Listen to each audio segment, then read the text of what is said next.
So the chapter we are continuing is plant kingdom.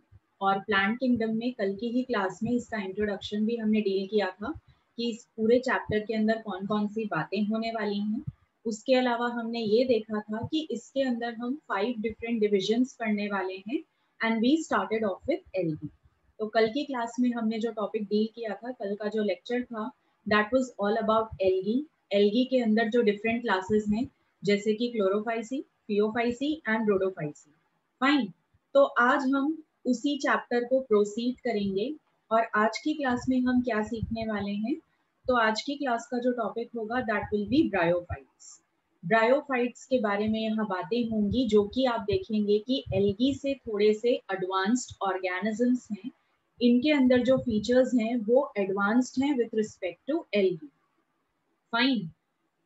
तो let us come to the general features first. यहाँ पे अगर हम bryophytes के जनरल फीचर्स को देखेंगे तो what will come to know कि जो ब्रायोफाइट्स होते हैं they are going to include different types of organisms. और वो डिफरेंट ऑर्गेनिजम्स कौन होंगे?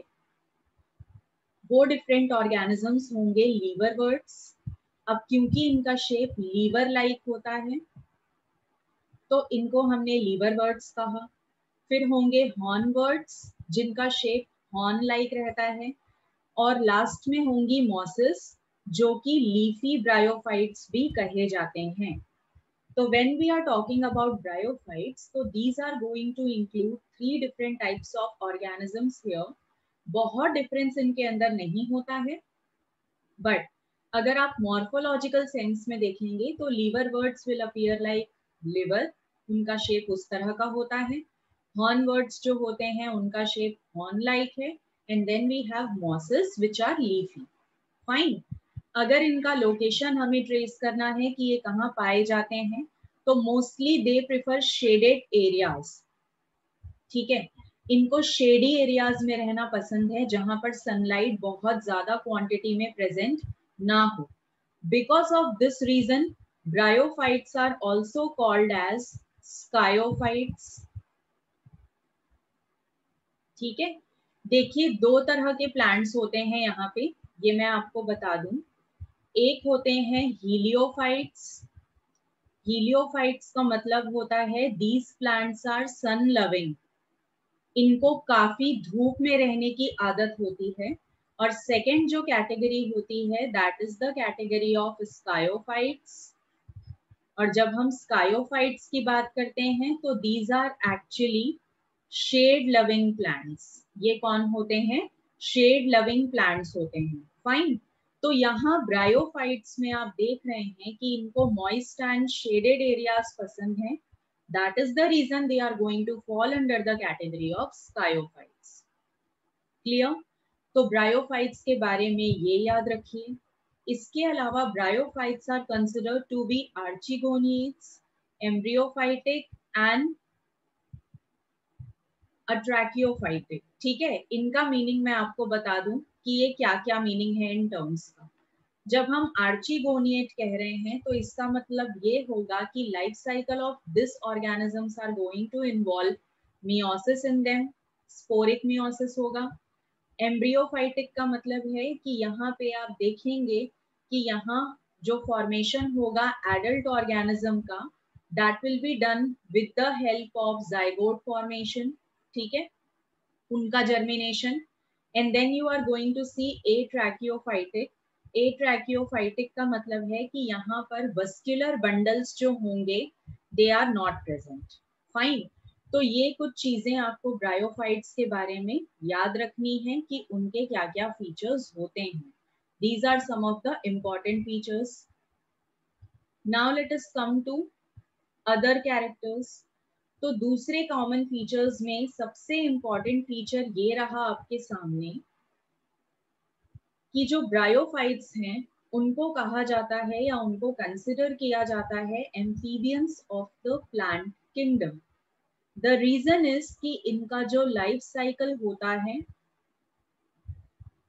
इनका जो लाइफ साइकिल है, half of it is going to take place on land and other half of the life cycle is going to take place in water. ठीक है, मतलब इनका लाइफ साइकिल के आधे जो स्टेजेस हैं they are going to be on land, और बाकी के जो आधे स्टेजेस हैं they are going to be in water. वो स्टेजेस पानी के अंदर काम करते हैं, and that is the reason कि they can survive both on land and water, so we are calling them amphibians.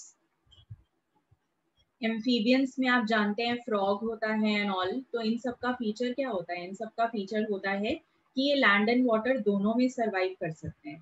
तो for the same reason bryophytes जो यहाँ पे होंगे they are going to be considered as amphibians of the plant kingdom.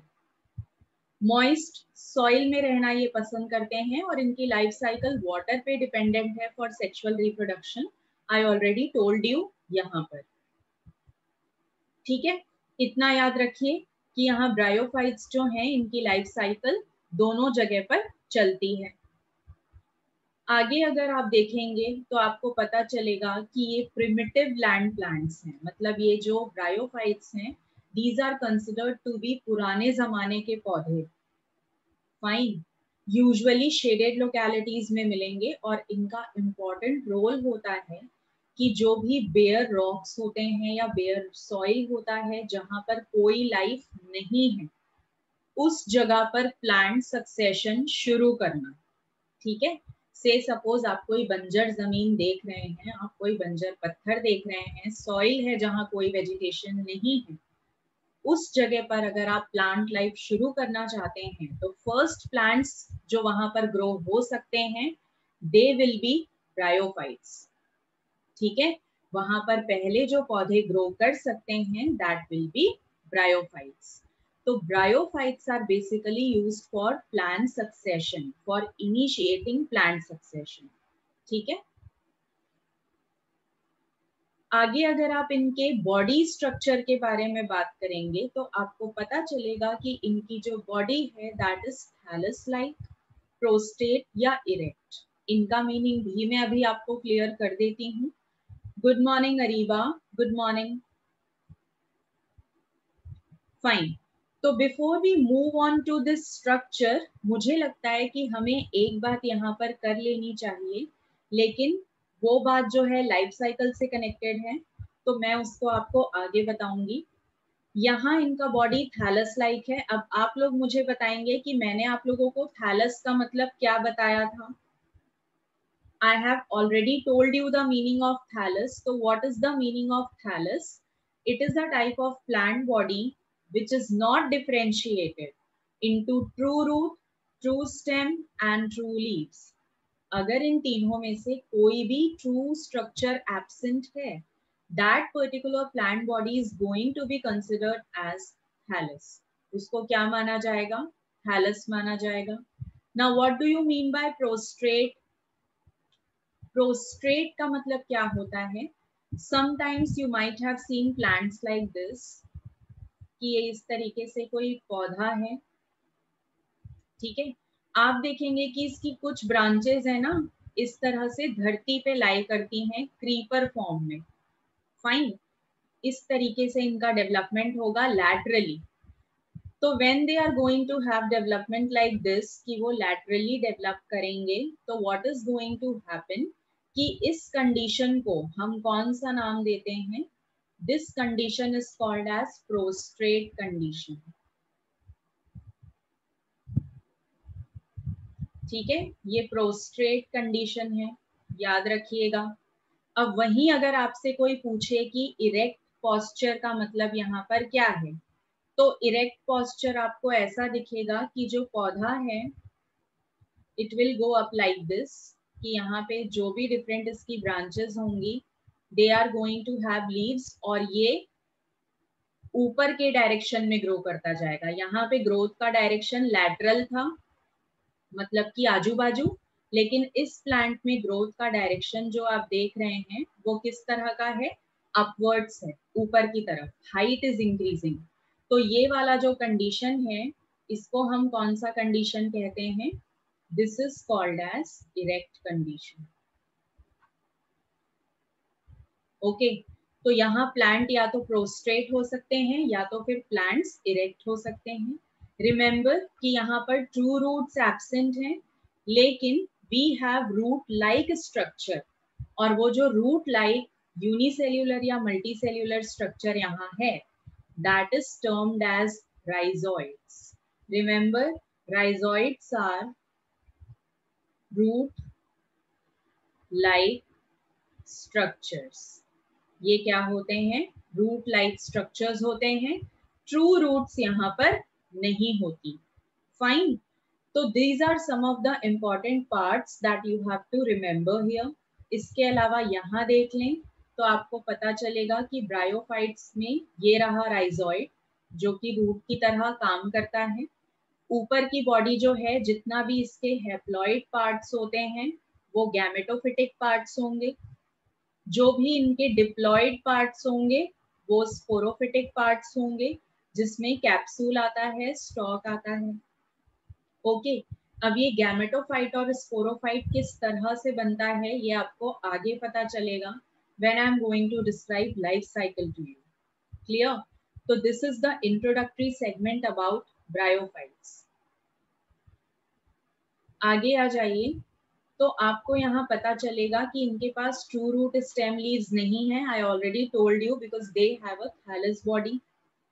अब यहाँ पर जो mosses होती हैं, याद रखिए कि मॉसेस कौन है. तो मैं आपको याद दिला दूं, ये मैंने आपको फर्स्ट स्लाइड में ही बताया है. Mosses are leafy bryophytes. इनको क्या माना जाता है? लीफी ब्रायोफाइट्स माना जाता है. तो they are going to possess rhizoids. They are going to possess leaf-like structures which are termed as phylloids. देखो, रूट लाइक स्ट्रक्चर है तो राइजोइड होगा, लीफ लाइक स्ट्रक्चर है फाइलॉइड होगा, और अगर स्टेम लाइक स्ट्रक्चर है then we call it cauloids. Okay, then we call it cauloids. तो यहाँ पे आपको राइजोइड्स, फाइलॉइड्स एंड कॉलॉइड्स, इनको याद रखना है. Okay.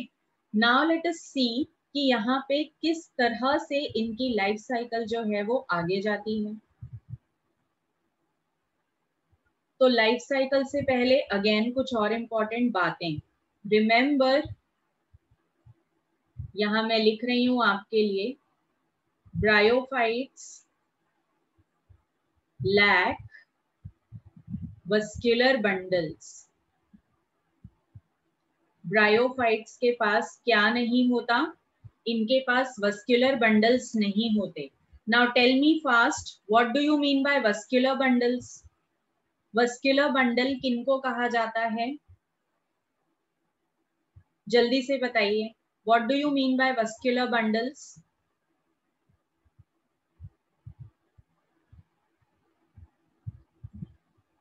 Yes, very good Manish. Vascular bundle का मतलब है, vascular bundle is equals to xylem plus phloem.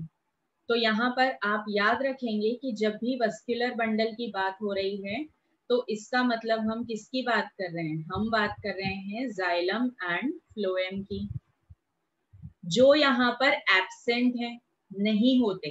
तो अब आपके दिमाग में क्वेश्चन आना चाहिए कि if vascular bundles are absent then कौन से ऐसे स्ट्रक्चर्स होंगे जो उनका काम परफॉर्म करेंगे. आपको इतना मालूम होगा कि यहाँ पे अगर जाइलम होता है प्लांट के पास, तो जाइलम मदद करता है in conduction of water and mineral, water and minerals के कंडक्शन में काम करता है. ठीक है. अगर फ्लोएम प्रेजेंट होता है तो आपको पता है कि that is going to help in translocation of food. वो ट्रांसलोकेशन ऑफ फूड परफॉर्म करता है. तो अब आप सोचेंगे कि अगर ये दोनों स्ट्रक्चर यहाँ पर एब्सेंट हैं तो इनका ये जो काम है, वाटर का कंडक्शन, फूड का ट्रांसलोकेशन, ये कौन करने वाला है? तो उसके लिए आपके पास आंसर होगा कि that is going to be performed by parenchymatous tissue. वो कौन परफॉर्म करेगा? पैरेनकाइमेटस टिश्यू परफॉर्म करेगा. पैरेनकाइमा का जो टिश्यू होता है या उसके जो सेल्स होते हैं, they are adapted for containing large vacuole.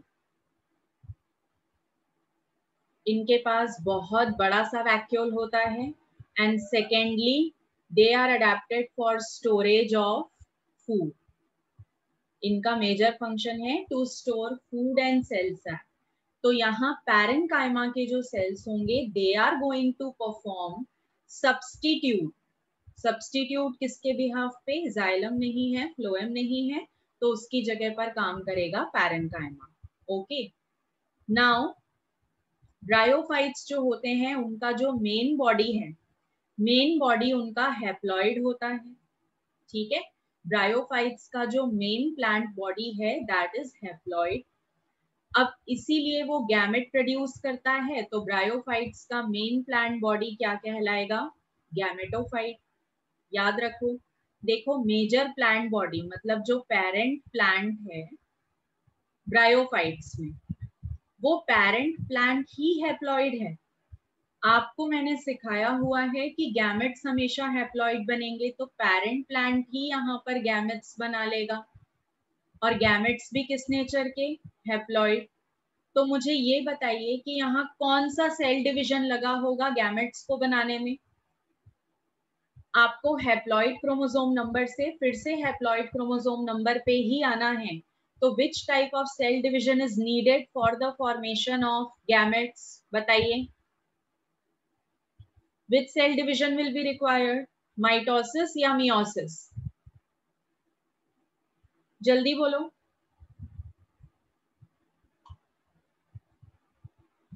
Yes, यहाँ जो सेल डिवीजन रिक्वायर्ड है दैट इज माइटोसिस, क्योंकि आपको क्रोमोसोम नंबर चेंज नहीं करना है। इतनी बातें आप याद रखिए यहाँ। द नेक्स्ट पार्ट इज कि ब्रायोफाइट्स के जो सेक्स ऑर्गन्स होते हैं they are multicellular, jacketed. Jacketed का मतलब है इनके ऊपर कवरिंग्स होंगी काफी सारी जो इनको प्रोटेक्शन देने का काम करेंगी, और स्टॉक्ड होते हैं, मतलब नीचे आप देखिए अटैचमेंट के लिए छोटे छोटे स्ट्रक्चर होते हैं, they are called as stalk. तो ये फीचर भी इंपॉर्टेंट है कि इनके गैमेट्स किस तरह के होते हैं। अब मेल सेक्स पार्ट को यहाँ पर कहा जाता है एंथ्रीडियम। ठीक है, the male sexual part is called as antheridium and it produces biflagellate antherozoids. देखो, ये सेक्सुअल ऑर्गन का नाम है, this is the sexual organ that is going to produce gamete, और जो गैमेट ये बनाएगा उस गैमेट का नाम क्या है? एंथेरोजॉइड्स। वैसे ही female sexual organ is archegonium and the gamete is it is going to produce is called as egg. ठीक है, याद रखिए कि जो यहाँ पर मेल गैमेट बनता है, ये रहा मेल गैमेट, ये काफी सारे बनते हैं, मतलब इसकी क्वांटिटी मेनी होगी, मल्टीपल होगी। और जो फीमेल गैमेट है that is going to be single. Reason ये है बच्चों कि यहाँ पर इनका जो सेक्सुअल रिप्रोडक्शन है, जो इनका फर्टिलाइजेशन है, वो कहाँ पर होता है? वाटर में होता है। यहाँ पे इनका जो फर्टिलाइजेशन है that is going to take place in water. तो देखिए, एक गैमेट को किसी दूसरे गैमेट को अप्रोच करना ही पड़ेगा if they want to fuse with each other, ये तो हम जानते हैं। तो यहाँ पे जो मेल गैमेट होता है दैट अप्रोचेस फीमेल गैमेट। ठीक है, male gamete is going to approach female gamete. तो ये वाटर करंट के साथ जाता है, यहाँ पर ये वाटर करंट के साथ फ्लो करता है और कहाँ तक पहुंचता है? फीमेल गैमेट तक पहुंचता है। तो जब ये वाटर करंट के साथ फ्लो कर रहा होता है तो यहाँ पे ना बहुत सारी प्रॉब्लम्स इसको फेस करनी होती हैं। यहाँ पे क्या क्या प्रॉब्लम ये फेस करेगा? पहली प्रॉब्लम कि जब ये वाटर करंट के साथ जा रहा होता है तो मे बी इसके रास्ते में कोई पत्थर आ जाए, मे बी इसके रास्ते में दूसरे ऐसे प्लांट्स आ जाएं जो इसको पकड़ लें और इसको फीमेल गैमेट तक ना जाने दें। तो जो भी ऐसे गैमेट होंगे जो पत्थरों पे चिपक गए या किसी दूसरे पौधे के पास चले गए, वो वेस्ट हो गए। ठीक है, फिर जब ये आगे जाएगा तो इसे दूसरा खतरा होता है एक्सीडेंटल डेथ का। एक्सीडेंटल डेथ का मतलब है कि ये किसी ऑब्जेक्ट, किसी दूसरे बड़े ऑर्गेनिज्म का खाना बन जाए, कोई दूसरा ऑर्गेनिज्म इसको कंज्यूम कर ले, कोई दूसरा ऑर्गेनिज्म इसको अटैक करके किल कर दे, या फिर ये एक्सीडेंटली खुद ही मर जाए। ठीक है। तीसरी कंडीशन, जब ये गैमेट तैर रहा होता है तो इट्स पॉसिबल कि उसका वायबिलिटी पीरियड या उसका एक्टिविटी पीरियड खत्म हो जाए। तो ये तीनों जो चांसेस हैं, इससे क्या होगा, फीमेल गैमेट तक पहुंचने से पहले ही काफी सारे मेल गैमेट्स का लॉस हो जाता है। समझ में आया what I am trying to say? Yes या नो बताइए मुझे। मैं आपको ये एक्सप्लेन करना चाह रही हूँ कि यहाँ पे एंथेरोजॉइड्स इतने ज्यादा क्यों बन रहे हैं, क्योंकि जब एंथेरोजॉइड्स फीमेल गैमेट तक जाएंगे तो they are going to face lots and lots of danger. ठीक है। And because of this danger we are going to suffer, या the plant is going to suffer a huge loss of male gamete. तो वो पहले से ही male gamete बहुत सारा बनाता है कि चलो इतने सारे नहीं पहुंचेंगे, उनमें से एक तो पहुंचेगा, दो तो पहुंचेगा जो जाके फीमेल गैमेट को फर्टिलाइज करेगा। ठीक है। तो ये नेचुरल फिनोमिनन है। क्लियर? अब आगे बात करते हैं कि और क्या होता है यहाँ पर। आगे अगर आप देखेंगे तो ये देखिए आपके पास यहाँ फोटोग्राफ है जो कि आपको गैमेटोफाइट्स का दिख रहा है। अगर आप देखेंगे दिस अम्ब्रेला लाइक स्ट्रक्चर, तो this is archegonium with egg. ये आर्चिगोनियम का स्ट्रक्चर है।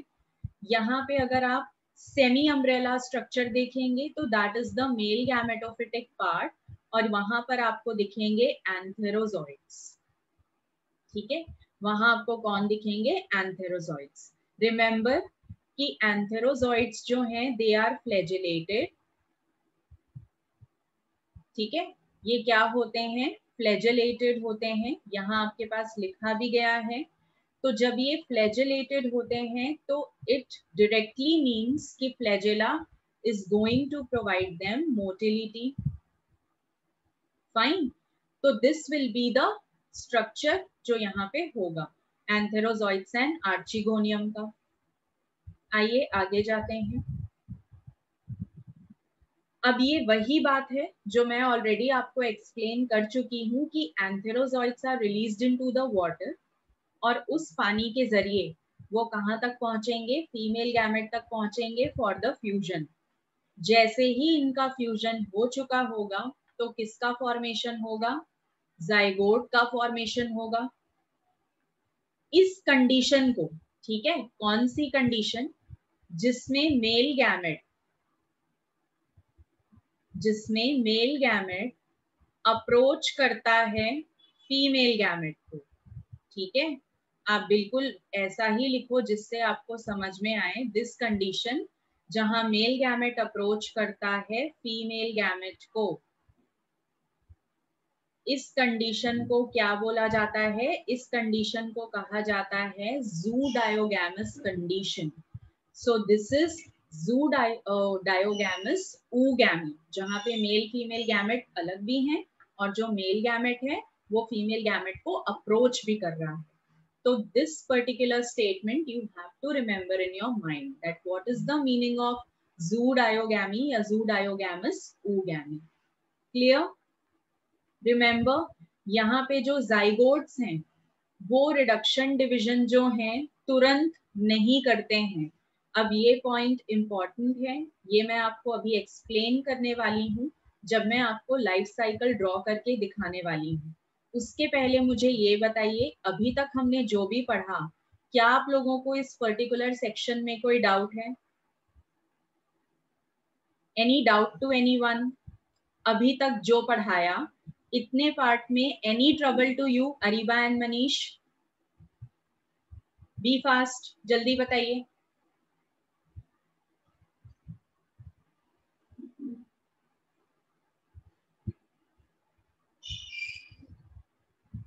नो।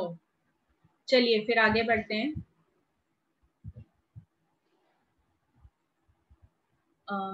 अरीबा, कहीं डाउट है आपको? Let us proceed then. तो चलिए अब यहाँ पे गैमेटोफाइट पार्ट की तो बात हो गई, let us come to the multicellular part of sporophyte. Sporophyte की बात करेंगे जब हम, तो हमें पता है कि जो स्पोरोफिटिक जनरेशन है वो जाइगोट बनने के बाद आती है। ठीक है, यहाँ पे ऐसा मैं लिख देती हूँ आपके लिए, sporophyte will be formed after formation of zygote। ठीक है, क्योंकि आपको पता है कि स्पोरोफाइट डिप्लॉयड स्ट्रक्चर होता है, तो डिप्लॉयड स्ट्रक्चर तभी ना बनेगा जब जाइगोट डिप्लॉयड हो, क्योंकि इसका मेन प्लांट बॉडी तो हैप्लॉयड है, ये हमें मालूम है। तो यहाँ पे स्पोरोफाइट तभी शुरू होगा, स्पोरोफिटिक जनरेशन तभी आएगी जब जाइगोट बन चुका होगा। ठीक है, जाइगोट से पहले जो भी बातें हुई about the gametes, about the main plant body, वो सबका सब हैप्लॉयड था। ठीक है, अब यहाँ पर देखिए मोस्ट इंपॉर्टेंट थिंग जो आपको जाननी है, मैं आपको लाइफ साइकिल ड्रॉ करके बताऊंगी और उसके बाद हम यहाँ पर वापस आएंगे। तो let us have a look at the life cycle first. अब ध्यान से सुनिए, यहाँ पे main plant body is gametophyte. ठीक है, मेन प्लांट बॉडी कैसी है? गैमेटोफाइट, जिसका नेचर है haploid. Yes, then it is going to produce gametes। तो जब गैमेट्स का प्रोडक्शन होगा तो उसके पहले सेक्सुअल ऑर्गन्स होंगे, यहाँ पर एंथ्रीडिया है और यहाँ पर क्या होगा? यहाँ पर आर्चिगोनिया होगा, और ये भी कैसे होंगे? हैप्लॉइड। जब बॉडी ही हैप्लॉइड है तो जो सेक्सुअल ऑर्गन्स होंगे they are also going to be haploid. फिर यहाँ से आप देखेंगे कि गैमेट्स की प्रोडक्शन हुई, तो यहाँ पर बनेंगे एंथेरोजॉइड्स। ठीक है, और एंथेरोजॉइड्स भी हैप्लॉइड होंगे। यहाँ पर बनेगा वन सिंगल एग और वो भी हैप्लॉइड होगा। आपको तो पता है कि जो गैमेट्स होते हैं दे आर यूनिवर्सली हैप्लॉइड। ठीक है, इतना काम हो गया। Now what is going to happen कि इन दोनों का फ्यूजन होगा। मतलब यहाँ पर आप लिखेंगे कि यहाँ सिनगैमी होगी। तो जब सिनगैमी होगी तो there will be formation of zygote, जो कि कैसा स्ट्रक्चर है? 2n स्ट्रक्चर है। अब यहाँ से आपका लाइफ साइकिल में चेंज शुरू होगा। ठीक है, from this particular stage life cycle में चेंजेस होंगे। अब मैं डिफरेंट कलर से आपके लिए चीजों को ड्रॉ करती हूँ। जाइगोट जो है that is going to give rise to embryo, और जो एम्ब्रियो होता है दैट इज ऑल्सो डिप्लॉयड, क्योंकि जाइगोट डिप्लॉयड है। एम्ब्रियो जो है that is going to give rise to sporophyte. अब ये जो स्पोरोफाइट है that will also be 2n body. Sporophyte से आपको क्या मिलेगा? इससे हमें मिलेंगे स्पोर मदर सेल्स, और इनका भी नेचर क्या होगा? 2n। लेटर ऑन ये जो स्पोर मदर सेल्स हैं दे विल अंडरगो मियोसिस। यहाँ पर क्या होगा? They are going to undergo meiosis, और रीजन ये है कि हमारा जो मेन प्लांट बॉडी है वो हैप्लॉइड है, तो हमें हैप्लॉइड तक पहुंचना है। तो यहाँ मियोसिस होगा, यहाँ पर बन जाएंगे स्पोर्स, और ये जो स्पोर्स हैं अब फिर से ये हैप्लॉइड हो गए। ठीक है, तो जब ये हैप्लॉइड हो गए तो what they are going to do, ये दो पाथवे लेंगे। एक तो यहाँ पर हो जाए डायरेक्ट जर्मिनेशन, यहाँ पे डायरेक्ट जर्मिनेशन हो जाएगा, और अगर डायरेक्ट जर्मिनेशन हुआ तो मेन प्लांट बॉडी या गैमेटोफाइट रेडी हो जाएगा। यहाँ पर ये एक और पाथवे फॉलो करते हैं। स्पोर बोलते हैं कि मैं डायरेक्टली गैमेटोफाइट में क्यों बदलूं, थोड़ा सा मस्ती कर लेते हैं। तो ये बीच में क्या करेंगे, सबसे पहले ये जर्मिनेट तो करते हैं लेकिन कंप्लीटली जर्मिनेट नहीं करते, तो उससे एक स्टेज आती है जिसको हम कहते हैं प्रोटोनीमा, और ये प्रोटोनीमा स्टेज लीफी होता है। Okay, this protonema gives rise to buds, और ये जो बर्ड्स हैं ये अब जर्मिनेट करेंगी किसमें, गैमेटोफाइट में। याद रखो कि यहाँ प्रोटोनीमा भी हैप्लॉइड है, बर्ड्स भी हैप्लॉइड है। फाइन, तो this part is called as indirect germination या इनडायरेक्ट डेवलपमेंट। ठीक है, तो देखो यहाँ लाइफ साइकिल में आपको क्या क्या पता चला, ये जान लो। लाइफ साइकिल में सबसे पहले तो आपको पता चला कि जितने भी स्टेजेस हैप्लॉइड हैं, ओके, यहाँ से लेकर के यहाँ तक के ऊपर के स्टेजेस, ये सारा गैमेटोफिटिक पार्ट है। दिस इज गैमेटोफिटिक पार्ट, और जो भी स्टेजेस यहाँ डिप्लॉयड हैं that are going to form sporophytic part. तो यहाँ आपको लाइफ साइकिल का जो नेचर दिख रहा है बच्चों, वो कैसा नेचर दिख रहा है, पहले हैप्लॉइड फिर डिप्लॉइड। तो इस तरह की लाइफ साइकिल को हम क्या कहते हैं, इस तरह की लाइफ साइकिल को हम कहते हैं haplo diplontic life cycle. This life cycle will be called as haplodiploidic life cycle. अब याद रखिए यहाँ पर जो सेल डिवीजन हुआ है वो माइटोसिस है, क्योंकि क्रोमोसोम नंबर कहीं पे भी चेंज नहीं करना था। जब क्रोमोसोम नंबर को चेंज करना था तब हुआ था मियोसिस। तो मुझे ये बताइए कि इस लाइफ साइकिल को समझने में कोई भी प्रॉब्लम है आप लोगों को? इज देयर एनी पॉइंट जहां आपको समझ में ना आई हो बातें? ये जो लाइफ साइकिल है आप लोग ये ड्रॉ करेंगे रिकॉर्डिंग से देखकर, ठीक है? Just have a look at recording of the lecture and then you can take notes of it या स्क्रीनशॉट ऑफ इट, जो भी आपको ठीक लगता है। फाइन, अब आगे आ जाते हैं। इस लाइफ साइकिल से रिलेटेड एक और पॉइंट हमें यहाँ जानना है बच्चों, ठीक है? तो जब आप इस लाइफ साइकिल को ध्यान से देखोगे तो what you are going to observe is, आपको दिख रहा है कि यहाँ पे अगर इनडायरेक्ट डेवलपमेंट हुआ तो उससे पहले प्रोटोनीमा की स्टेज आएगी, यस और नो? पहले कौन सी स्टेज आएगी? प्रोटोनीमा की स्टेज आएगी। जैसे ही प्रोटोनीमा की स्टेज आएगी तो what is going to happen कि कुछ समय के लिए ये जो आपका गैमेटोफाइट है या जो आपका स्पोरोफाइट है ये एक दूसरे पे डिपेंड करने लगेंगे। ठीक है, अब देखो गैमेटोफाइट तो ज्यादा डिपेंड नहीं करेगा, यहाँ मैं आपके लिए लिखती हूँ बातों को, ध्यान से देखिएगा। यहाँ पे जो स्पोरोफाइट है, स्पोरोफाइट मतलब कि zygote, embryo, spore mother cell, इन सबको डेवलप करने के लिए जो न्यूट्रिशन है ना वो कहाँ से मिलता है? गैमेटोफाइट से मिलता है। गैमेटोफाइट यहाँ पर नरिशमेंट प्रोवाइड करेगा। ठीक है, तो आप लिख सकते हो गैमेटोफाइट नरिशेस स्पोरोफाइट। तो स्पोरोफाइट डिपेंड हो गया गैमेटोफाइट पे, तो यहाँ आप लिखेंगे स्पोरोफाइट इज डिपेंडेंट ऑन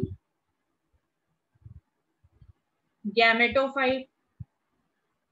कभी कभी इसको ऐसा भी लिखा जाता है कि जो स्पोरोफाइट है वो गैमेटोफाइट के ऊपर पैरासाइट है, क्योंकि वो यहाँ से नरिशमेंट ले रहा है। क्लियर? तो ये जो फीचर है ना कि स्पोरोफाइट गैमेटोफाइट पे डिपेंड रहता है, उससे अटैच्ड रहता है, this is an exclusive feature of bryophytes. ये सिर्फ आप कहाँ देख सकते हैं? आप ये देख सकते हैं ब्रायोफाइट्स के अंदर ही। तो this is one of the important points, इस पर क्वेश्चन बन सकता है। हो सकता है कि ये स्टेटमेंट आपको दे दिया जाए और आपसे पूछा जाए कि ये करेक्ट है या इनकरेक्ट है, तो वहां आपको पता होना चाहिए कि दिस स्टेटमेंट इज करेक्ट, और ये रिस्ट्रिक्टेड फीचर है, सिर्फ और सिर्फ किसके पास होता है? ब्रायोफाइट्स के पास होता है। तो now we are clear with the life cycle, we are clear with direct and indirect development. दोनों तरह की चीजें आप यहाँ पर देख सकते हैं। तो this was all about the life cycle of bryophytes. चलिए आगे आते हैं। अब यहाँ जो बातें लिखी हुई हैं कि स्पोरोफाइट नरिशमेंट लेगा फ्रॉम गैमेटोफाइट, ये ऑलरेडी मैं आपको बता चुकी हूँ, आप डायग्रामेटिकली भी देख लीजिए। You can see this sporophyte is attached to gametophyte and it is deriving the nourishment. तो ये parasitic condition भी मानी जा सकती है। तो sometimes it is said कि sporophyte is parasitic on gametophyte. Clear? अब आगे देखिए, यहाँ पे कहाँ मियोसिस होगा, कहाँ पर माइटोसिस होगा, वो भी मैंने आपको लाइफ साइकिल ड्रॉ करने के दौरान एक्सप्लेन कर दिया है। आप लोगों को क्लियर है ना ये सारी बातें? There is nothing new. कहाँ मियोसिस होगा, कहाँ माइटोसिस होगा, when I have drawn the flow chart of the life cycle that I have described कि कहाँ पे होगा। Okay, now this is the life cycle जो मैंने आपके लिए ड्रॉ किया था। आप इस लाइफ साइकिल में हैप्लॉइड और डिप्लॉइड का ऑल्टरनेशन देख रहे थे, तो that concept is called as alternation of generation, where haploid stages were alternating diploid stages, और इसीलिए लाइफ साइकिल कहलाती है हैप्लोडिप्लॉन्टिक। ठीक है, तो आपको टेंशन लेने की बात नहीं है, जो भी मैंने आपको एक्सप्लेन किया all those points are included in the notes, आप यहां से नोट डाउन कर सकते हो।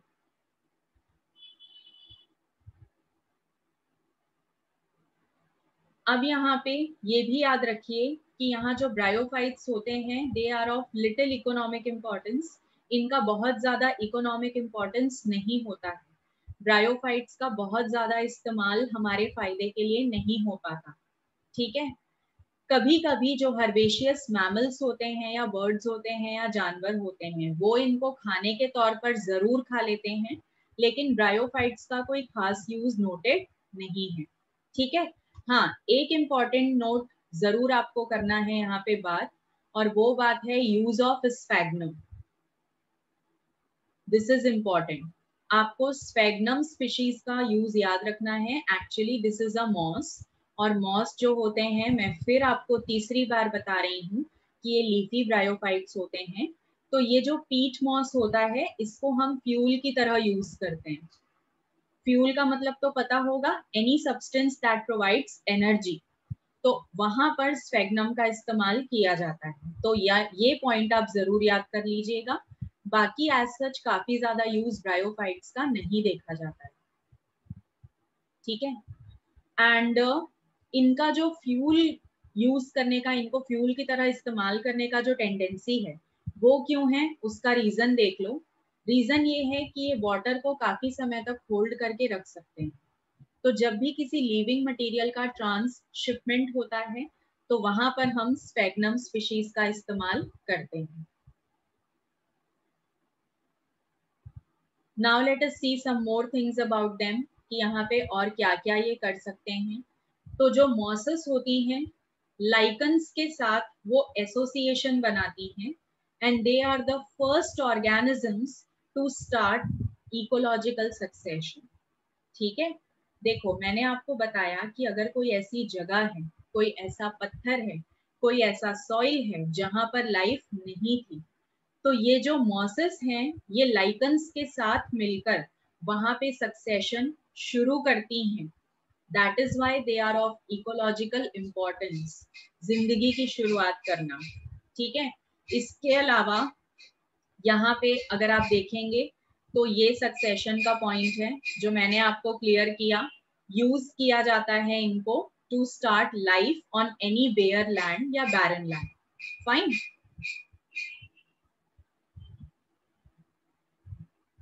आगे आप देखिए, यहाँ जो ब्रायोफाइट्स होते हैं they are divided into different classes. अब हम सीधा इनके क्लासिफिकेशन पे आ जाते हैं। तो यहाँ 3 मेजर क्लासेस के बारे में आपको जानना है। फर्स्ट क्लासेस हेपेटिकॉप्सिडा, जिनको हम लीवर वर्ड्स कहते हैं। सेकेंड विल बी एंथोसेरोटॉप्सिडा, जिनको हम हॉर्नवर्ड्स कहते हैं। And third will be Bryopsida, जिनको हम मॉसेस कहते हैं। It is also known by the name of मुस्की। ओके, मुस्की या मॉसेस इनका कॉमन नेम होता है। Nice cute name. तो आपको जो टर्म याद रहे आप याद कर सकते हो। वैसे यहाँ पे जनरली आपको लीवरवर्ट्स, हॉर्नवर्ट्स या मॉसेस ही याद रहेगा, क्योंकि इनकी जो दूसरी क्लासेस के नाम है, मतलब जो दूसरा नाम है क्लासेस का, that is somewhat complex.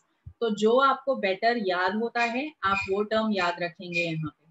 Fine, now let us proceed. सबसे पहले हम बात करेंगे लीवरवर्ट्स की। तो यहाँ पे जो लीवरवर्ट्स होते हैं यूजुअली ये शेडी प्लेसेस में ग्रो करेंगे, जैसे कि सारे ब्रायोफाइट्स का नेचर है। ठीक है, अब देखो ये वही बात हो गई कि बार बार इस बात को बताने का कोई तुक नहीं बनता। रीजन ये है कि अगर हम इंसान हैं, हम एक जैसे हैं, हमें धरती पे रहने की आदत है, बट आपने कभी देखा है क्या कि कोई इंसान हवा में रहता है, या फिर कोई इंसान रहता है जिसको धरती पसंद नहीं है तो चलो उसके नीचे चले जाते हैं। ये कंडीशंस या ऐसे exceptions have you seen anywhere? Not possible. तो ऑब्वियस सी बात है कि यहाँ पे क्या होगा कि जितने भी ब्रायोफाइट्स हैं they always prefer moist and shady places for their growth. अब या तो वो किसी नदी का किनारा हो सकता है, वो किसी झील का किनारा हो सकता है, वो बड़े बड़े पेड़ों के तने हो सकते हैं, डीप वुड्स हो सकती हैं। ठीक है, कोई भी ऐसी जगह जहां पर इनको मॉइस्ट एनवायरनमेंट मिले, जहां पर इनको शेडी एरिया मिले, धूप इन पर ज्यादा ना पड़े, ये वहां पर ग्रो कर जाते हैं। द नेक्स्ट थिंग इज कि यहाँ प्लांट बॉडी जो होती है लीवरवर्ट की, that is thalloid. You already know what is the meaning of thallus. जल्दी से आंसर दो, now I need answers from you. Thallus का मतलब क्या होता है? I think thrice I have told you, उससे ज्यादा बारी बता दिया होगा कि थैलस का मीनिंग क्या है। जल्दी से बताइए, what is the meaning of thallus? Fast. फिर मैं आपको मार्केंशिया के बारे में बताऊंगी। प्लांट बॉडी, उसके आगे बेटा प्लांट बॉडी, उसकी खासियत क्या होती है? थैलस लाइक प्लांट बॉडी की क्या खासियत है? It is not differentiated into, yes, true root, stem या लीव्स वहां पे नहीं होते हैं। Very good. तो यहाँ पे आपके लीवर वर्ड्स के जो बेस्ट एग्जाम्पल होते हैं वो रिक्शिया होता है, मार्केंशिया होता है। अब देखिए आपको यहाँ पर रिक्शिया का नाम क्यों नहीं दिया गया, क्योंकि ये अब फॉसिल हो चुका है। You all know the meaning of fossil. Fossil का मीनिंग है something that was existing long back, और अभी हमने सिर्फ उसके रेमिनेंट्स को देखा है। तो हमारे पास रिक्शिया के केवल रेमिनेंट्स हैं, हमने उसको जिंदा हालत में कभी नहीं देखा है, तो that is fossil. Clear? Marchantia जरूर मिलता है। Now this is the structure of marchantia as you can see here. जब आप यहाँ मार्केंशिया की पत्तियों को देखेंगे ना, तो आपको पता चलेगा कि इसकी पत्तियों में कुछ कप लाइक स्ट्रक्चर्स होते हैं, like this, and these structures are called as gemma cups. इनको क्या बोला जाता है? Gemma cups. अब ये गैमा कप्स इंपॉर्टेंट क्यों हैं? बिकॉज इनको हम यूज करते हैं एज वेजिटेटिव प्रोपग्यूल। ठीक है, वेजिटेटिव प्रोपग्यूल का मतलब है अगर आप इस पत्ती में से गैमा कप उठाएंगे, अलग से ले जाकर सॉइल पे रख देंगे, तो मार्केंशिया ग्रो कर जाएगा। मतलब आप ये बोल लीजिए कि जो गैमा कप है it is used for vegetative reproduction. ठीक है, यहाँ पे अगर आपको लीवर वर्ड्स का, खास करके मार्केंशिया का वेजिटेटिव रिप्रोडक्शन अगर करवाना है तो आप वहां पे गैमा कप्स का इस्तेमाल कर सकते हो। तो that is one thing important about Marchantia. रिक्शिया तो फॉसिल हो चुका है। ठीक है, अब यहाँ पे दूसरी बातें सुन लीजिए कि जो थैलस है वो प्रोस्ट्रेट है। प्रोस्ट्रेट मतलब लैटरल ग्रोथ फॉलो करेगा। डॉर्सी वेंट्रल है, मतलब आपको आगे और पीछे के हिस्से में डिफरेंस समझ में आता है कि which structure is light green, which is dark green. Fine. तो यहाँ पे टाइनी लीफ लाइक अपेंडेजेस भी होती हैं स्टेम के ऊपर। आपको दिख रहा है ये फोटोग्राफ, अगर आप देखेंगे तो all those things that are written you can see there. ठीक है, तो ये कुछ बातें हुई अबाउट मार्केंशिया। अब ये गैमा कप है, देख लीजिए ध्यान से। This is the 3 dimensional structure of a gemma cup. ये गैमा कप रहा। तो ये जो गैमा कप है, अभी मैंने आपको इसके बारे में बताया that it is used for vegetative reproduction. और वो भी कौन सा मेथड होता है? तो वो जो मेथड यहाँ पर यूज किया जाता है उस मेथड का नाम होता है फ्रेगमेंटेशन। ठीक है, वेजिटेटिव रिप्रोडक्शन के लिए जो मेथड यहाँ इस्तेमाल किया जाता है दैट मेथड इज फ्रेगमेंटेशन। तो गैमा कप देख लो ध्यान से, देखो कितना सुंदर दिखता है 3 डायमेंशनली गैमा कप। अगला gemma cup already I have told, उसी के बारे में ही ये स्लाइड्स हैं, तो आप ऑब्जर्व करते जाइए कि गैमा कैसा दिखता है, क्योंकि ऑलरेडी एक्सप्लेन तो आपको हो चुका है। Now let us come to sexual reproduction of liverworts. Sexual reproduction के टाइम पर antheridia is going to produce antherozoids, archegonia is going to produce egg. ठीक है, ये भी आपको मालूम है। उसके बाद ये दोनों सेम प्लांट पे भी हो सकते हैं, अलग अलग प्लांट बॉडी में भी हो सकते हैं। तो यहाँ देखिए आपको दोनों में डिफरेंस दिखाया जा रहा है। दिस स्ट्रक्चर इज आर्चिगोनिया, ये आर्चिगोनियम है। और यहाँ पे आप एंथ्रीडिया देखेंगे जो कि आपको ब्लूइश ग्रीन दिख रहा है। ठीक है, ब्लूइश ग्रीन सा स्ट्रक्चर दिख रहा है, दैट इज द एंथ्रीडिया। और यहाँ पे आपको आर्चिगोनिया मिल रहा है जिसके अंदर सिंगल एग होगा। फाइन। अब यहाँ स्पोरोफाइट की बात कर लेते हैं, जो इनका स्पोरोफाइट स्ट्रक्चर है। आपको याद है लाइफ साइकिल में स्पोरोफाइट कब बना था? मैं थोड़ा सा याद दिला देती हूँ आपको। हमने सबसे पहले देखा कि जाइगोट बना, जाइगोट वाज डिप्लॉयड, जाइगोट से क्या बना? Embryo, embryo was also diploid. और एम्ब्रियो से किसका फॉर्मेशन हुआ? स्पोरोफाइट का। तो स्पोरोफाइट वाज डिप्लॉयड। तो यहाँ हम उसी स्पोरोफाइट का स्ट्रक्चर देख रहे हैं कि स्पोरोफाइट कैसा दिखता है। तो स्पोरोफाइट ऐसा दिखता है, that is divided into foot. ये जो इसका नीचे का हिस्सा है that is called as foot. फिर जो इसका इलोंगेटेड पोर्शन है that is called as seta. और टॉप मोस्ट पोर्शन में you can see the capsule. अब आपका क्वेश्चन होगा मैम ये बताइए कि यहाँ फुट, सीटा, कैप्सूल में से स्पोर्स कहाँ हैं? ठीक है, आपको मालूम है कि यहाँ स्पोरोफाइट का अल्टीमेट पर्पस क्या है? टू मेक स्पोर्स, जो कि एन होते हैं। तो यहाँ पे जो स्पोर है ना बच्चों, वो कैप्सूल के अंदर है। ठीक है, कैप्सूल के with in spore mother cells होते हैं। स्पोर मदर सेल्स में मियोसिस होता है और उससे किसका फॉर्मेशन होता है? उससे फॉर्मेशन होता है स्पोर्स का। Is it clear to all of you? ये देखिए यहाँ लिखा भी है आपके लिए। तो this is the structure of sporophyte, जिसमें 3 पार्ट्स होते हैं, foot, seta and the capsule. अब यहाँ पर थोड़ा सा मैं आपको बता दूं और भी बातें कि यहाँ मार्केंशिया जो है वो इलेटर्स बनाता है। ठीक है, जब आप यहाँ कैप्सूल देखेंगे, suppose this is the capsule, कुछ इस तरह से ड्रॉ कर लेते हैं। तो this capsule is going to have some special cells, और ये जो स्पेशल सेल्स होते हैं ना, इनको बोला जाता है इलेटर्स। ये कैप्सूल है, मैंने कैप्सूल के अंदर कुछ स्पेशल सेल्स बनाए हैं जिनका नाम है इलेटर।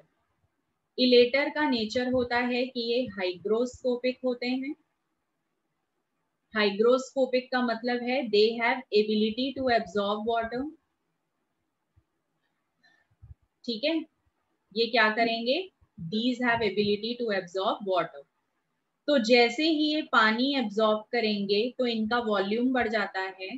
तो ये क्या करते हैं, जब इनका वॉल्यूम बढ़ता है तो यहाँ ऊपर जो स्पोर बन रखे हैं ये इनको बाहर की तरफ पुश करते हैं।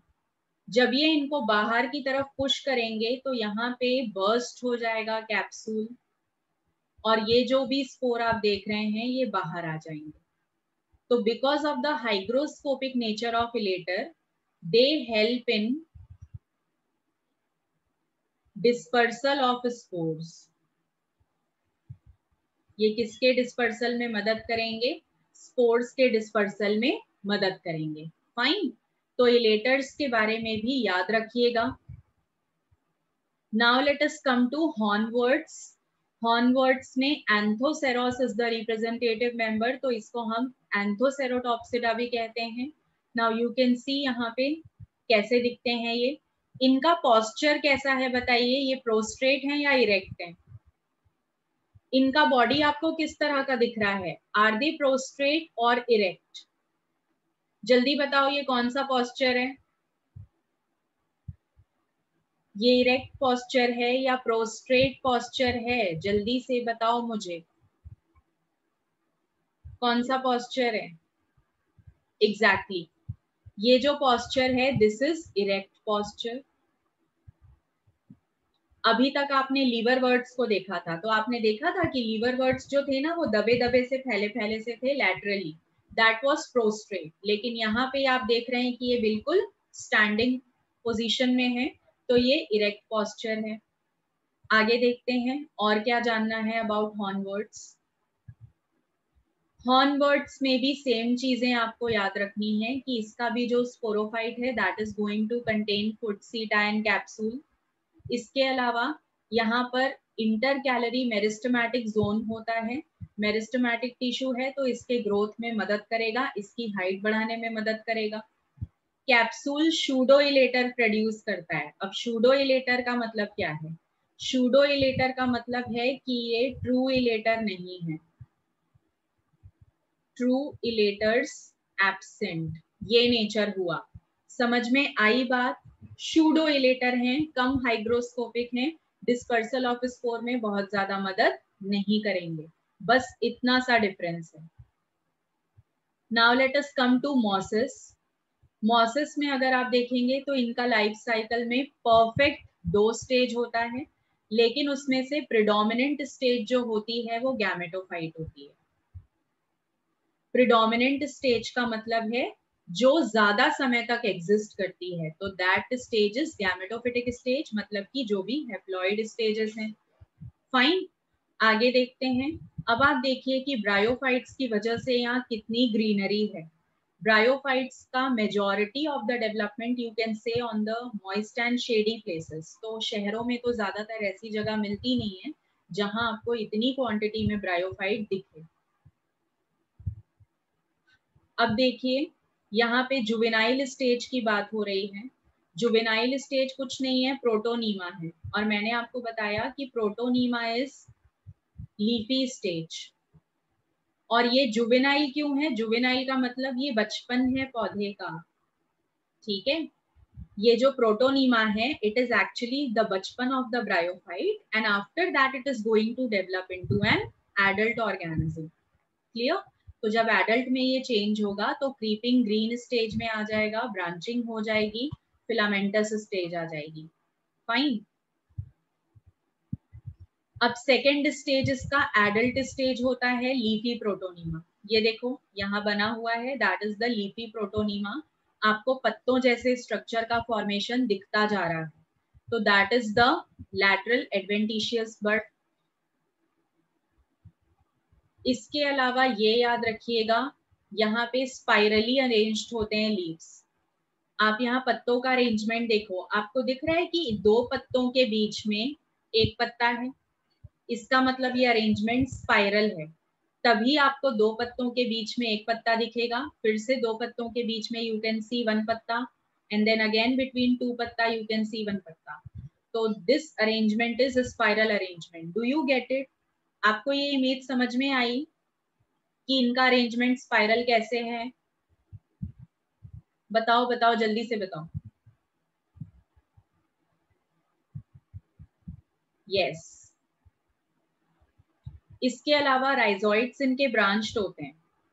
ये देखो राइजोइड्स का ब्रांचिंग, ओके। तो राइजोइड्स इनके जो होते हैं वो ब्रांच्ड होते हैं। देखो जब आप है ना जनरल फीचर सीख जाते हो ना बच्चे लोग, तो उसके बाद आपको क्लासेस के फीचर समझने में प्रॉब्लम नहीं होती है, क्योंकि ऑलरेडी आपको उन सारे वर्ड्स का या टर्म्स का मीनिंग पता होता है।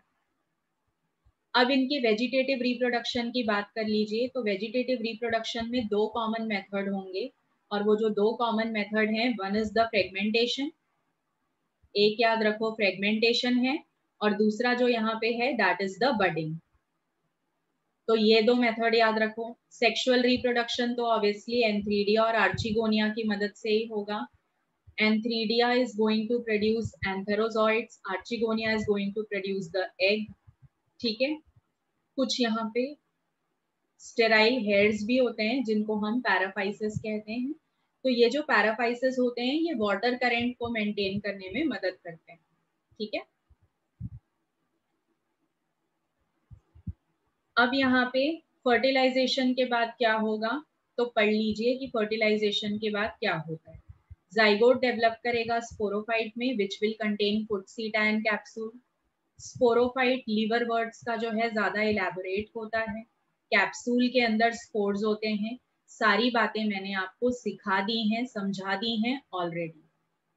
ठीक है, तो ये पेरिस्टोमियल टीथ होता है जो कि कैप्सूल के अंदर दूसरे ऑर्गेनिजम्स को जाने से मदद करता है और स्पोर डिस्पर्सल में भी हेल्प करता है। इसका डुअल फंक्शन है।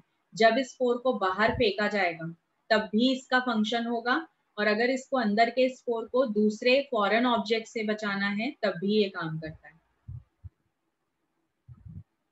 अब यहाँ पे कॉमन एग्जाम्पल्स देख लीजिए। तो यहाँ पे कॉमन एग्जाम्पल्स हैं मॉसेस के फ्यूनेरिया जिसको हम कॉर्ड मॉस कहते हैं। इसके अलावा you can have sphagnum, peat moss, polytrichum जिसको हम हेयर कैप मॉस भी कहते हैं। These are some of the common examples. Now let us come to the application of questions. Amphibians of the plant kingdom, fast कौन होते हैं amphibians? Exactly. Amphibians are bryophytes because half of their life cycle is carried out on land and rest half, that is sexual reproduction वाला part, होता है water में. Very good. Mosses possess root like. Mosses के पास क्या होता है? Root like structure का नाम क्या होता है? Yes. उनका नाम होता है rhizoids. सारे के सारे ब्रायोफाइट्स किस तरह के स्पोर बनाते हैं? तो मैं आपको बता दूं कि सारे के सारे ब्रायोफाइट्स एक जैसे स्पोर्स बनाते हैं, सेम स्पोर, और सेम स्पोर की कंडीशन होती है होमोस्पोरस कंडीशन। तो answer will be homosporous. Common name of Funaria, अभी अभी आपने पढ़ा था कि फ्यूनेरिया का कॉमन नेम होता है cord moss. Okay, common name of Funaria is cord moss. The plant which play an important role in performing bear succession. तो सक्सेशन का काम ब्रायोफाइट्स शुरू करते हैं किसकी मदद से? लाइकन की मदद से। Okay, main plant body, bryophyte का मेन प्लांट बॉडी क्या होता है? N होता है, 2N होता है, 3N होता है या 4N होता है? वेरी गुड, हेप्लॉइड होता है। ब्रायोफाइट्स का निक नेम बताइए, चलो क्या बोलते हैं इनको? चिंटू पिंटू क्या बोला जाता है ब्रायोफाइट्स को? What is the nick name? Yes, they are called as amphibians of the plant kingdom. कितना अच्छा निक नेम है इनका, नहीं? Shape of the archegonium, shape of the archegonium आपको ये सिखाया गया था कि आर्चिगोनियम का जो शेप होता है that is the flask shape. ठीक है, एक आर्चिगोनियम कितने नंबर ऑफ एग्स का प्रोडक्शन करता है? Very tough question, very tough. Yes, very good Areeba and Manish, answer is only 1। The type of syngamy, कौन से तरह का सिनगैमी यहाँ पर देखा जाता है बताइए? Which type of syngamy? Isogamy, anisogamy, zooidogamy या साइफेनोगैमी? आंसर क्या होगा? तो मैंने आपको बताया था कि ब्रायोफाइट्स के अंदर ज़ूडायोगैमस ऊगैमी होती है। ज़ूडायोगैमस ऊगैमी। अब देखो ऊगैमी तो आपको ऑप्शन में ही नहीं दिख रहा है, तो आंसर विल बी जूडायोगैमी। ठीक है, क्या होगा answer? Zooidogamy. Moss plant which provides peat that has long fuel is, बताइए फ्यूल प्रोवाइडिंग मॉस का नाम क्या है? एक ही तो मॉस था जो फ्यूल प्रोडक्शन में हेल्प करता है। Exactly, the answer is sphagnum.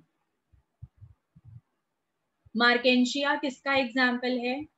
कौन सी क्लास को बिलोंग करता है Marchantia?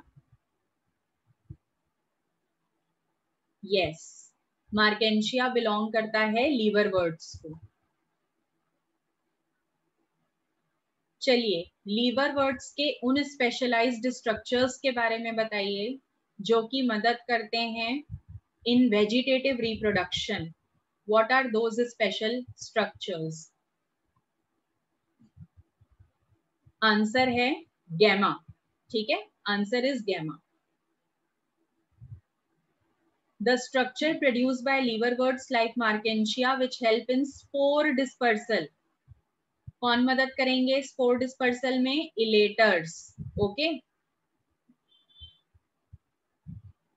Capsule of the sporophyte produce pseudo elater. बताइए शूडो इलेटर कहाँ पर बनते हैं?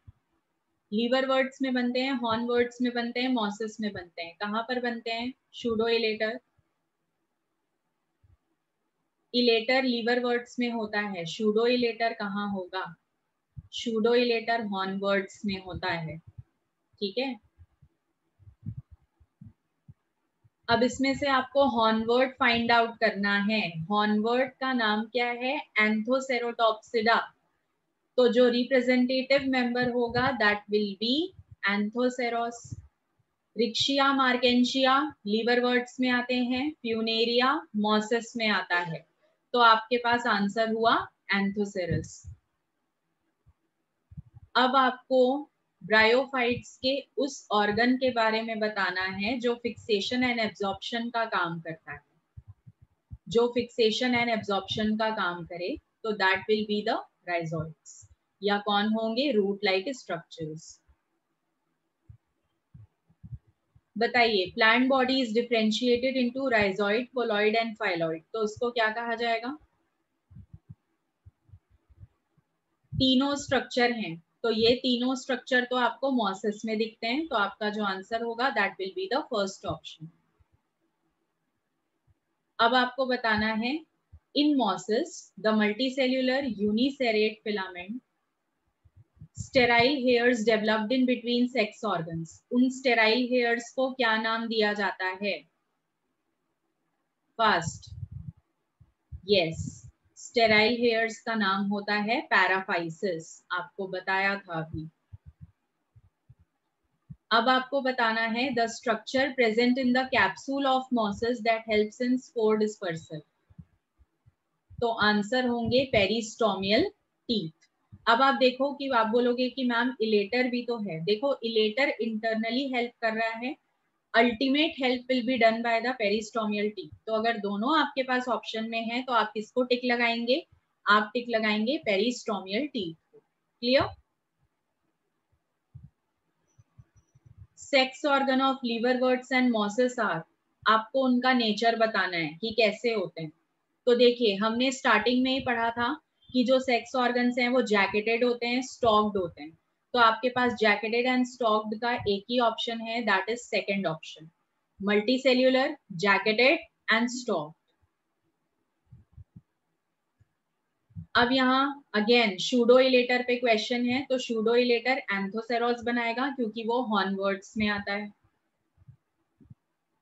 So this was all for today.